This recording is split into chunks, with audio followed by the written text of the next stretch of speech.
तो दोस्तों जनवरी का महीना जो है ऐसा महीना होता है जहाँ पे जो सर्दी होती है वो पीक पे होती है, यानी टॉप पे होती है। और ऐसी सर्दी में आपके पौधे अक्सर ग्रोथ खो देते हैं।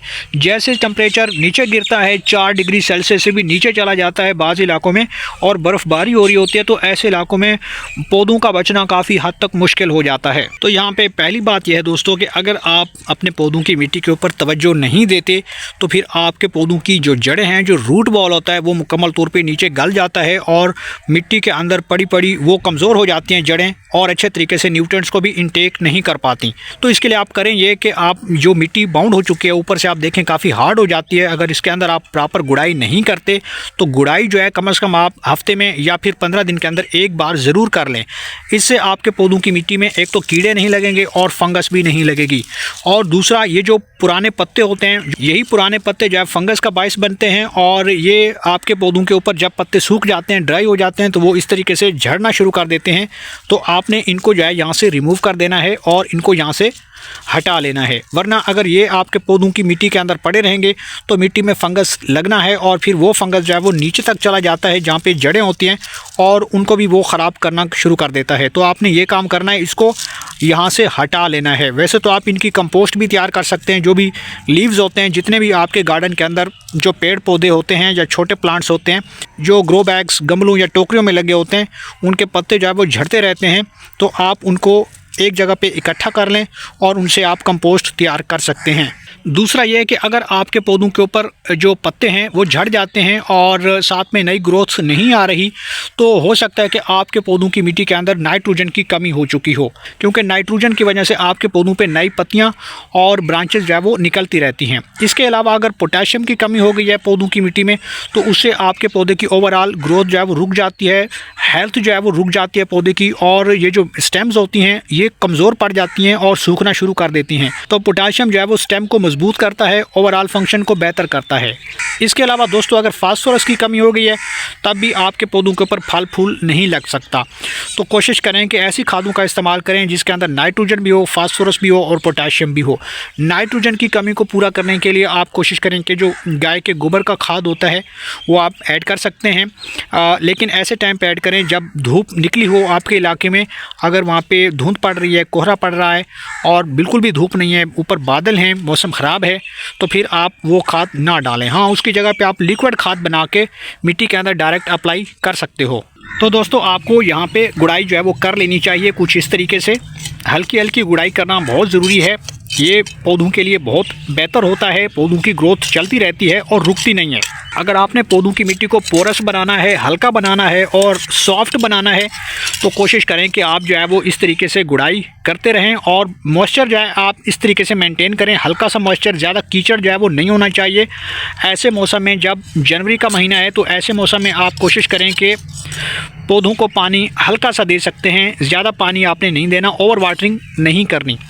ओवर वाटरिंग से आपके पौधों की जड़ें वैसे ही गल जाती हैं, क्योंकि ज़्यादा न्यूट्रिएंट्स को पौधे जो है वो ऐसे मौसम में ना पानी को इंटेक करते हैं, ना ही आपके पौधे जो है वो न्यूट्रिएंट्स को इंटेक करते हैं। तो काफ़ी हद तक जो है उनकी ग्रोथ वैसे ही रुक जाती है, क्योंकि सर्दी की वजह से पौधे हमारे स्ट्रेस में चले जाते हैं।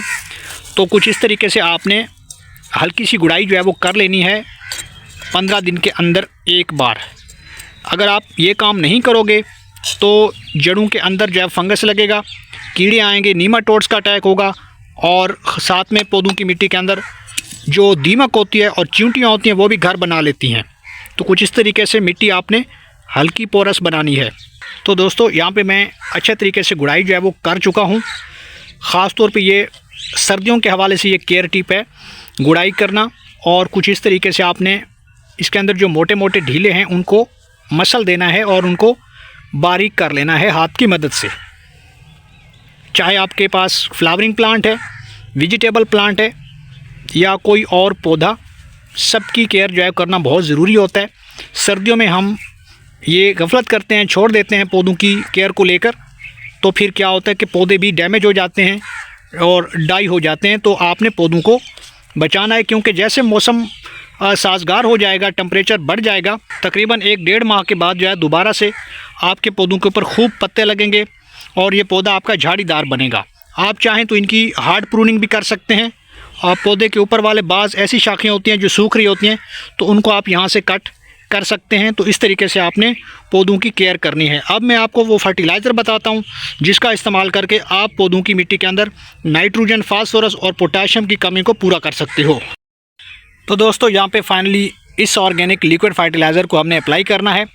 अब ये कैसे तैयार हुआ है दोस्तों, तो इसके लिए आप कोशिश करें कि आप पानी ले सकते हैं एक गिलास के अंदर, जितना आपको चाहिए, जितना पौधा है उसकी बॉडी वेट के हिसाब से आपने लेना है, या फिर जिस गमले के अंदर आपने लगाया है उसके साइज़ के मुताबिक आपने ये लिक्विड तैयार करना है।